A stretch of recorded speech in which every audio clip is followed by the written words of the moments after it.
Matinding pagbaha ang naranasan sa ilang bansa. Sa Oman, hindi bababa sa 17 ang patay dahil sa kabi-kabilang flash flood. Nagsasagawa ng search and rescue ang mga otoridad sa mga stranded sa baha. Hindi naman bababa sa 36 ang patay matapos ang matinding pag-ulan at pagbaha sa Pakistan. Kabilang dyan ang 12 tinamaan ng kidlat, 12 ang sugatan. Magsasagawa ng relief operations sa mga otoridad para sa mga apektadong residente. Binahari ng ilang rehiyon sa northern Kazakhstan at Russia. Umapaw kasi ang tubig mula sa ikapitong pinakamahabang river system sa mundo.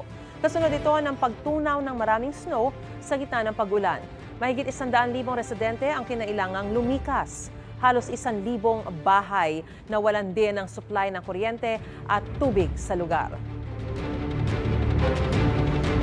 Mga kapuso, para una ka sa mga balita, mag-subscribe sa GMA Integrated News sa YouTube. Sa mga kapuso abroad, subaybayan niyo po kami sa GMA Pinoy TV at sa www.gmanews.tv.